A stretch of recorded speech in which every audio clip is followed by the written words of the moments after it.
Lucas capítulo 10, a partir do verso 38. Deixa eu recuperar minha seriedade aqui, para a gente ler a palavra, né? Está escrito assim: indo eles de caminho, entrou Jesus num povoado, e certa mulher, chamada Marta, hospedou-o na sua casa. Tinha ela uma irmã, chamada Maria, e esta quedava-se, olha que palavra linda, quedava-se, é romântica, né? Assentada aos pés do Senhor, a ouvir-lhe os ensinamentos. Marta agitava-se de um lado para o outro, ocupada em muitos serviços. Ocupada em muitos serviços. Então se aproximou de Jesus e disse: Senhor, não te importas de que minha irmã tenha deixado que eu fique a servir sozinha? Ordena-lhe, pois, que venha ajudar-me. Respondeu-lhe o Senhor: Marta, Marta, andas inquieta e te preocupas com muitas coisas. Entretanto, pouco é necessário. Pouco é necessário. Ou mesmo uma só coisa.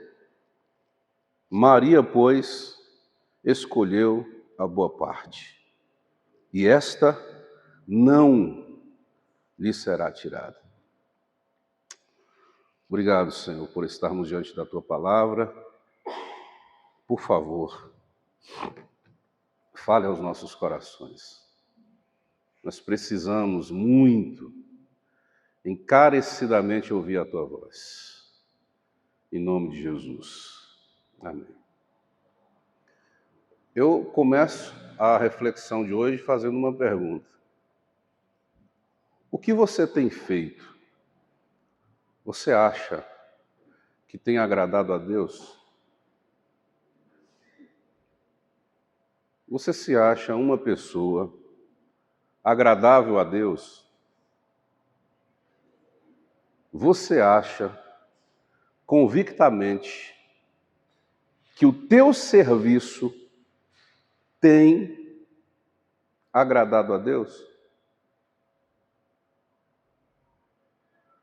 É possível saber que o que eu estou fazendo aqui agora está agradando a Jesus? Dois motivos nos levam a perguntar isso. Primeiro, existe muita boa vontade mal administrada. Muita boa intenção de servir bem, administrada equivocadamente. Como pessoas que, por acaso, biblicamente estão listadas como alguém que estava servindo com toda a inteireza de coração, com toda a convicção, estava servindo a Deus, mas, na verdade, a sua boa vontade estava equivocada. Como alguém que faz um voto e se sente obrigado a oferecer a própria filha em sacrifício de morte a Deus, como um holocausto. Como um profeta que ouve a voz do Senhor dizendo: vá por esse caminho e retorne por outro. E um profeta mais velho diz: Deus está me falando que é para você retroceder na palavra que você ouviu. E ele, fechando os ouvidos para a voz de Deus e abrindo os ouvidos para a voz do profeta, não percebeu que estava sendo enganado. E foi morto por um leão.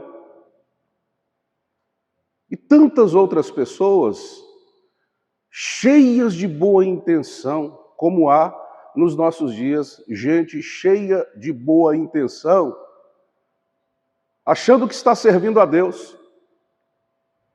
Pessoas que estão sendo manipuladas, ultrajadas, roubadas, estão tendo a sua vida adulterada por gente que diz em nome de Deus que esta é a vontade de Deus, que esse tipo de serviço precisa ser prestado a Deus. E como diz Paulo aos irmãos de Colossos, são apenas pessoas que, com a intenção de ser aprovada, com a intenção de ter controle sobre os outros, dizem que estão recebendo ordens angelicais para, em outros cultos, cultos de anjos, dizer a alguém, ó, nisso aqui você não toca, porque o anjo me disse que é proibido. Nisso aqui você nem encosta. Isso aqui é o que você tem que fazer, não coma isso. Não vista aquilo. Beba disso, mas não beba daquilo. E dizem, nós estamos fazendo isso para nos santificar. E Paulo diz aos irmãos colossenses, isso é pura carnalidade.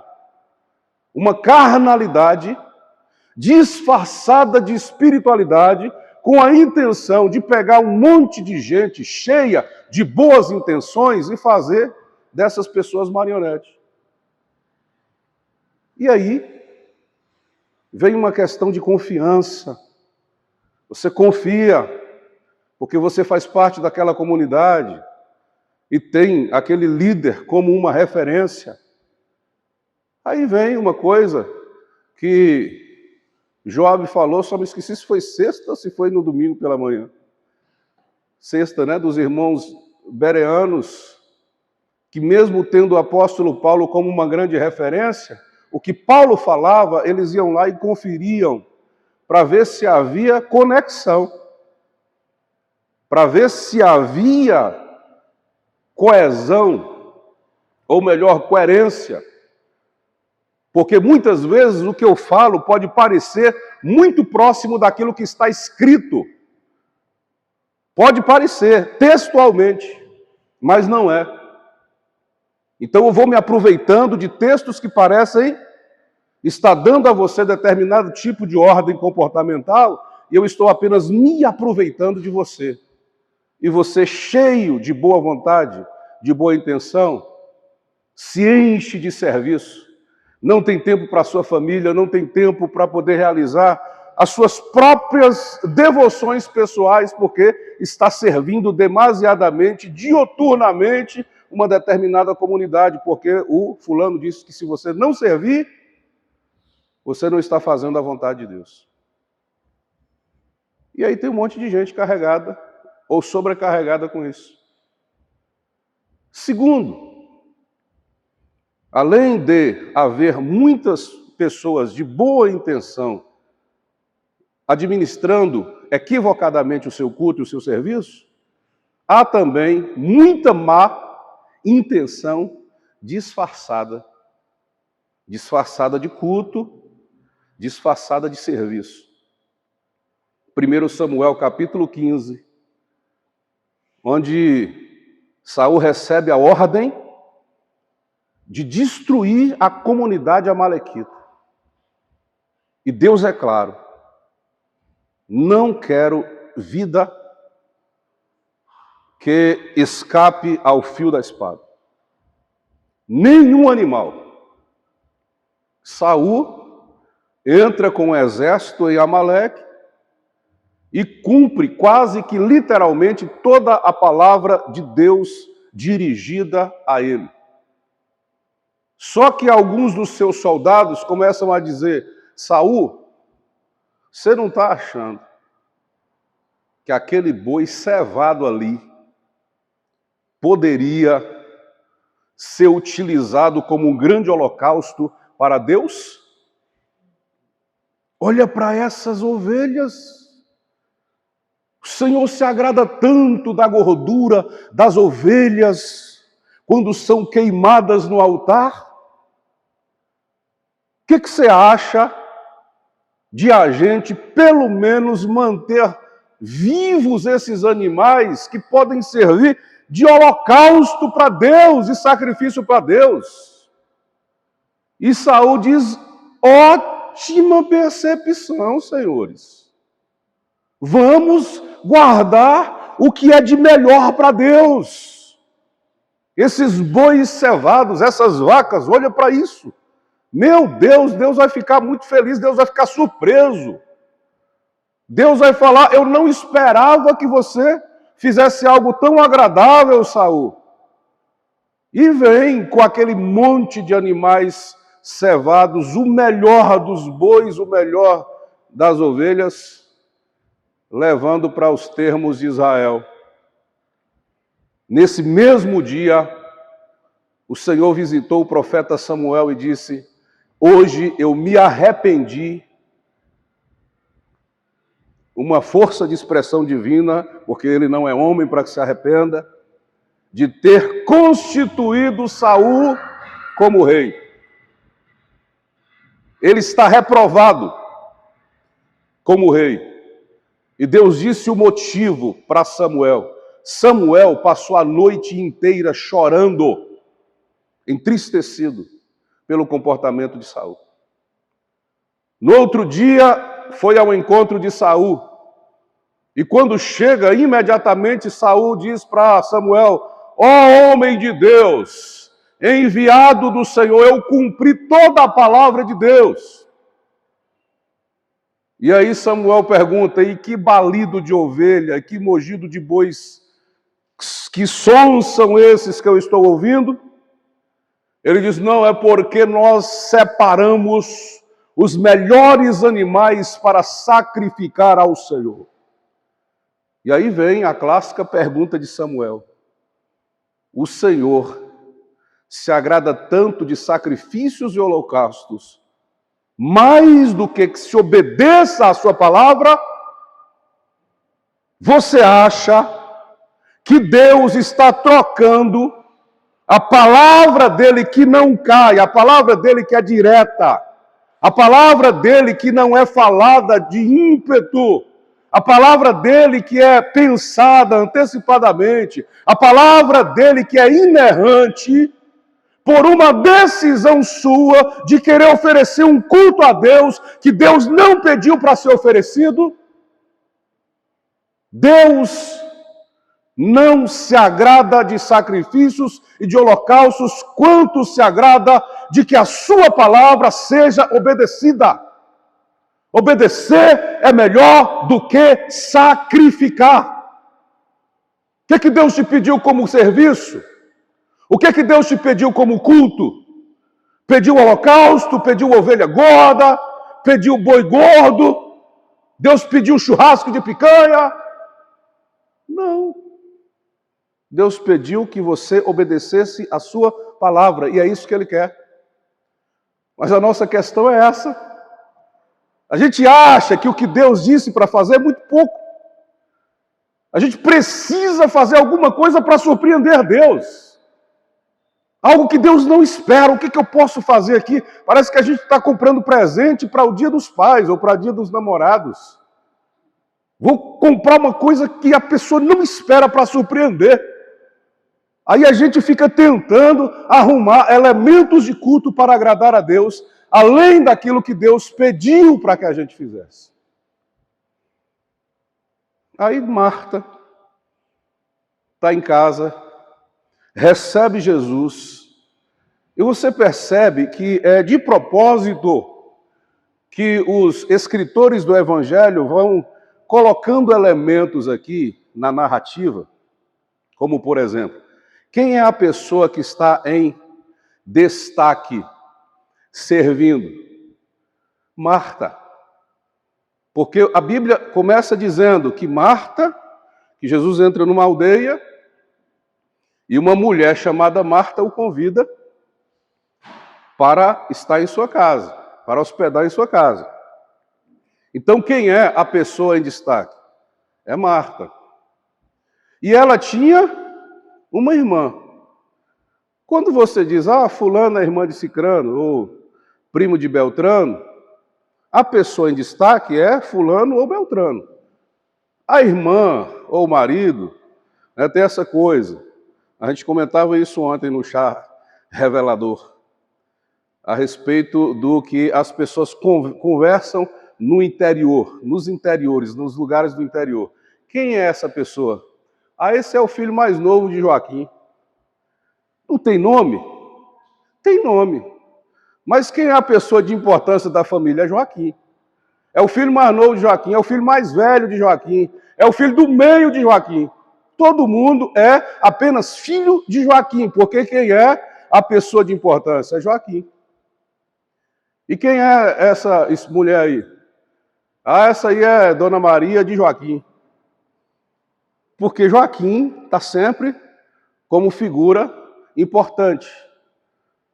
No texto, Maria é apenas irmã de Marta. Ela é, numa linguagem simbólica, a pessoa de menor importância naquele ambiente familiar. E Marta é a hospedadora. Hospedadora? É a hospedeira. Marta é a figura principal. Marta tem que provar que a sua casa é boa para estar.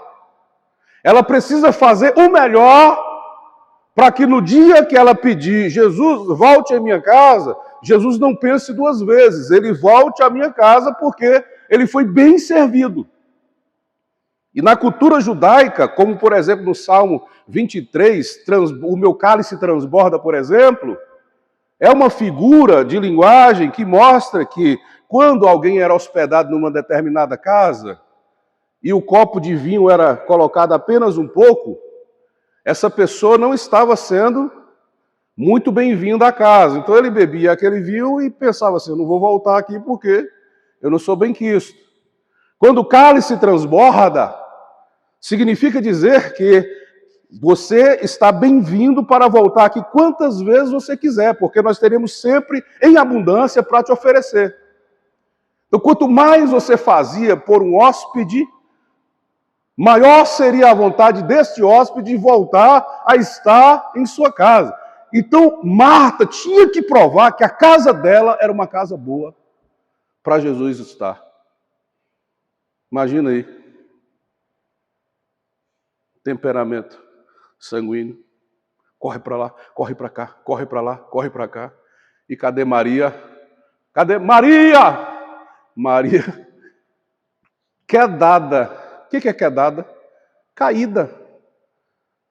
Caída de propósito, não é uma queda involuntária, não. Ela caía aos pés de, olha que coisa linda, quedada aos pés de Jesus. Pau quebrando, trânsito em alto volume, e ela quedada, como uma mulher apaixonada pelo que estava recebendo, pelo que estava ouvindo, e tão inteira, tão completa, que o resto não importava. E quem está trabalhando, quem está correndo, se incomoda com quem está descansando. E quem tem uma mente hiperativa, se incomoda de descansar. Tem pessoas que eu conheço, por exemplo, que se sente culpada se num dia tirar um cochilo de tarde. Parece que vai ser presa se tirar um cochilo da tarde. Ou se disser para alguém que dormiu até um pouco mais tarde. Alguém liga, 9 da manhã, estava dormindo? Não, Deus que me livre.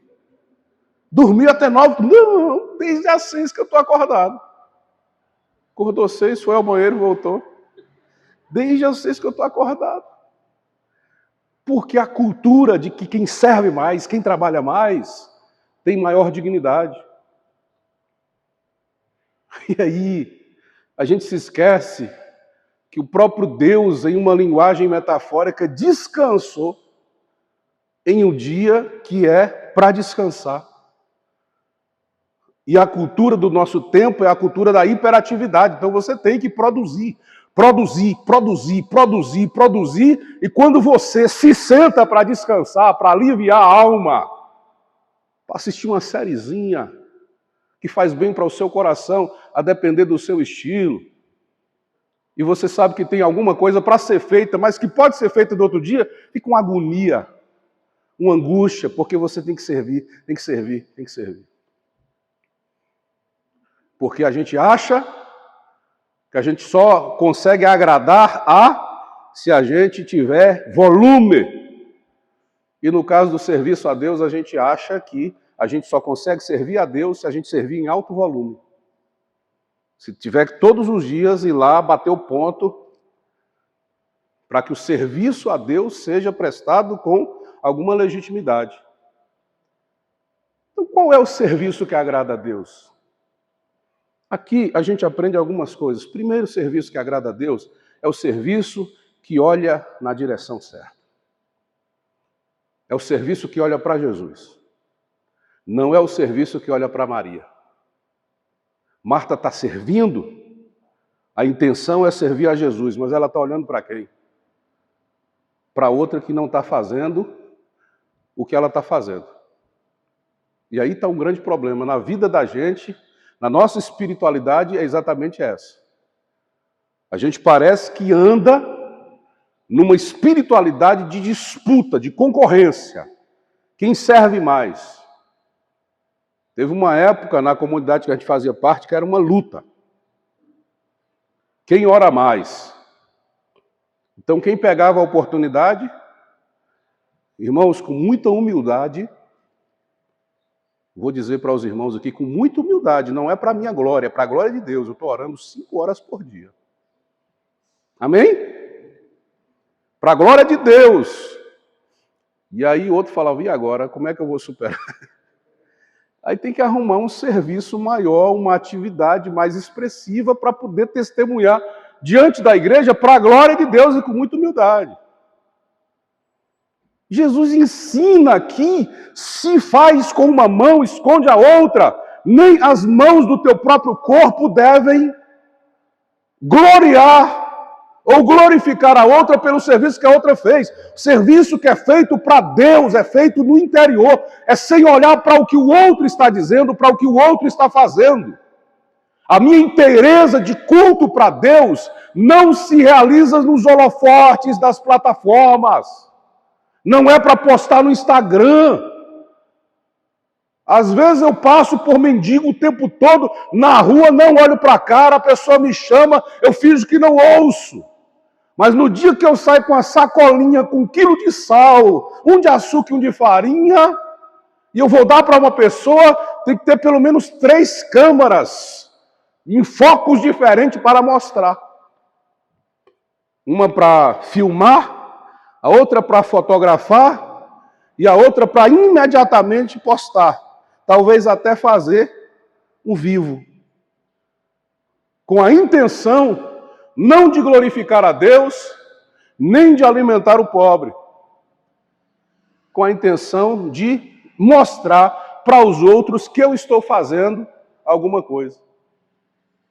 Aí depois que tira as fotos, fala, olha, seu aqui é só o sal. A farinha e o arroz eu vou levar para outra pessoa. É uma coisa séria, irmãos, pelo amor de Deus. Não é o alto volume, não é o próximo com quem eu estou tentando disputar um espaço diante de Deus. O meu culto se realiza, disse Jesus, dentro do meu quarto, com a porta fechada, sem usar palavras que chamem a atenção dos outros, como os fariseus hipócritas faziam nas praças.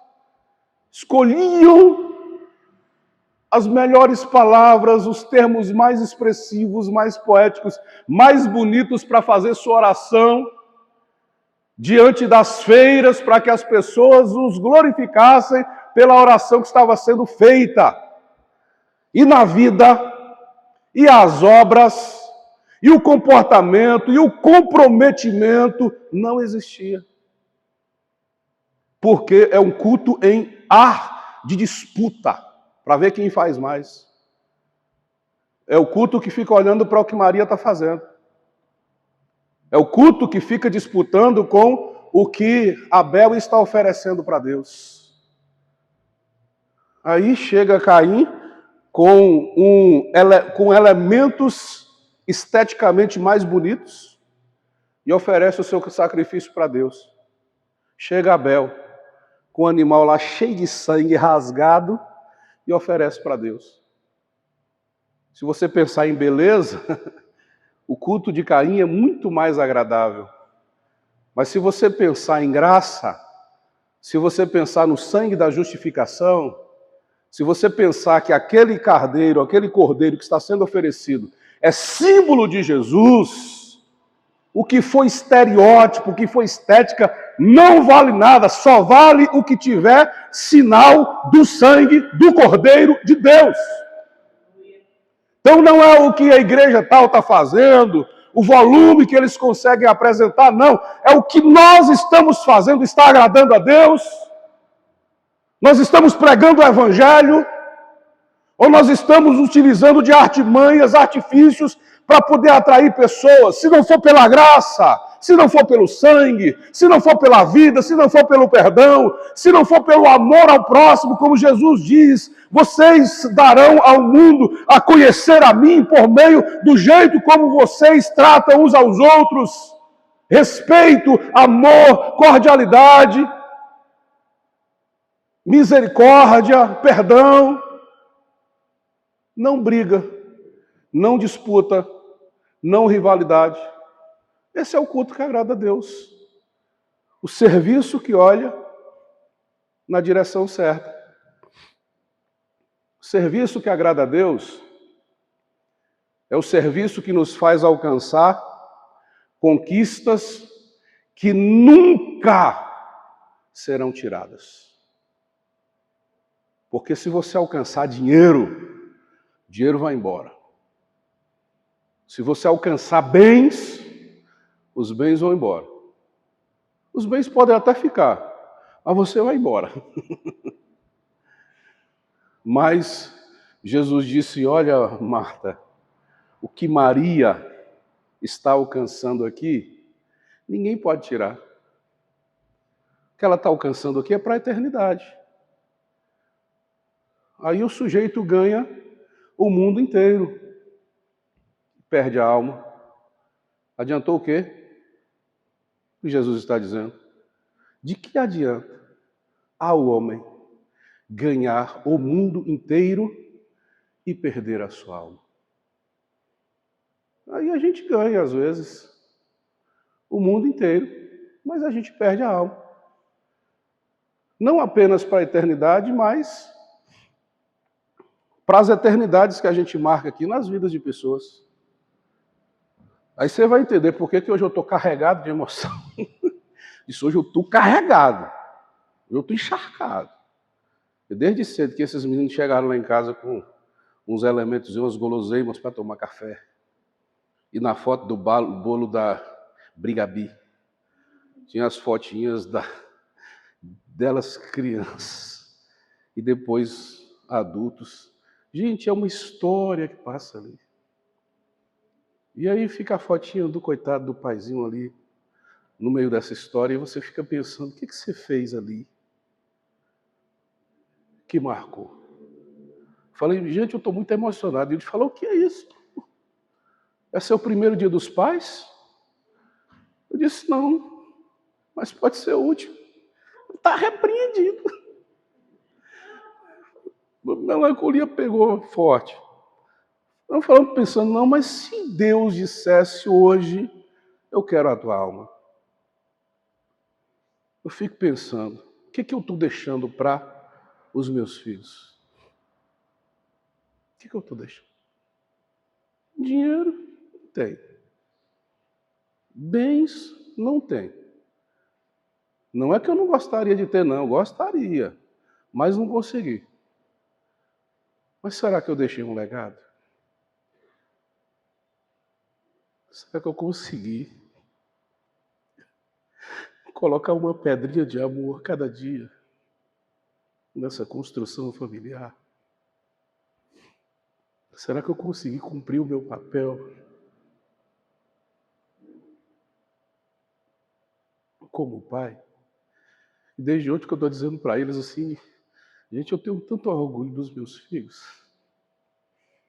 Tenho tanto orgulho deles serem quem são, de terem se tornado quem eles são. E eu sei que eu tenho uma mulher que na nossa casa me ajuda muito a construir isso, mas eu sei que eu também tenho um papel nisso. E se eu tivesse dinheiro? E se eu tivesse alcançado o mundo? Se eu tivesse ganhado tudo nessa vida? E tivesse perdido meus filhos para o mundo e para a vida? Que tipo de sucesso eu teria como pai? Então, às vezes, a gente ganha o mundo, mas a gente perde a alma. A gente perde o que é essencial. Eu deixo presentes, presentes, presentes, e a clássica pergunta, e cadê a presença?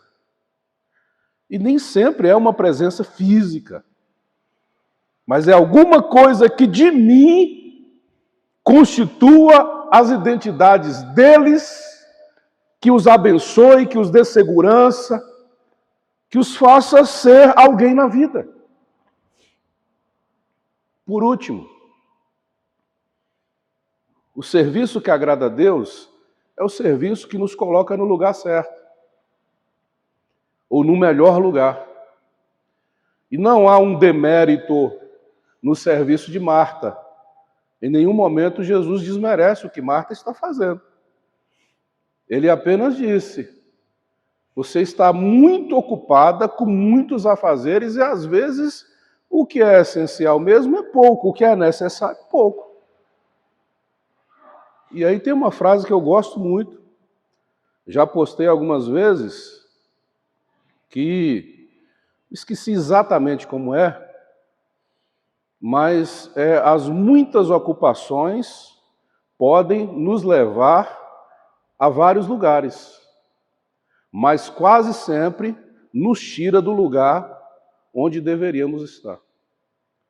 As muitas ocupações podem nos levar a vários lugares, mas quase sempre nos tira do lugar onde deveríamos estar. Então, o lugar que Jesus disse que é o melhor lugar para se estar é aos seus pés aprendendo a sua palavra.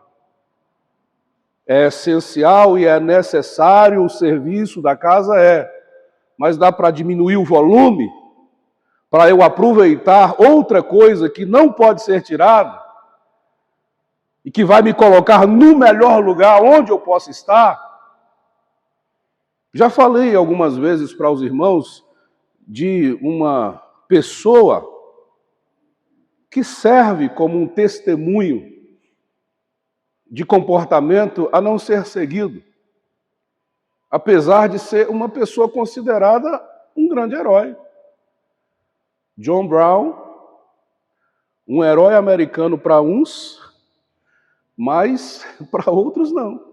Vai depender da visão de cada um. Ele guerreou muitas guerras para ajudar na libertação dos escravos americanos. Guerreou muitas guerras, inclusive guerras muito violentas. Um cristão calvinista que em alguns momentos congregou entre os presbiterianos, teve 20 filhos com 2 esposas, e que o que se conta é que seus filhos e sua esposa, a última que sobreviveu, testemunham horrores a respeito de John. Porque a sua luta armada, grandiosa para quem o via como um herói, é muito diferente do que ele experienciava como pai de família, como marido. Por exemplo, ele violentava os seus filhos constantemente, porque ele era um radical cristão, que cada pecado que o filho fazia, ele anotava. E a quantidade de chibatadas com chicote de couro que ele dava nas costas das crianças, que cometiam cada pecadinho. Ele tinha uma lista de pecado que não se apagava. Ele era um péssimo provedor. Por conta das suas inabilidades financeiras, teve que mudar várias vezes, de casa em casa, deixando a sua família em um grau de pobreza elevadíssimo. 9 dos seus 20 filhos morreram ou de inanição ou de doenças por causa de alimentação e por causa de falta de assistência. Outros 3 foram forçados, os que eram mais velhos, a se alistar para guerrear junto com ele, sem querer. E os 3 foram mortos, explodidos, porque não queriam lutar. As únicas que sobreviveram foram algumas mulheres, filhas, junto com a sua outra esposa. Quando o John morreu enforcado, elas tiveram que sair da comunidade onde elas moravam por causa do ódio da comunidade que associava aquela família a esse sujeito que nesse tempo era considerado um terrorista. E aí acabaram morrendo, cada um em um lugar desfalecida de fome ou de doença.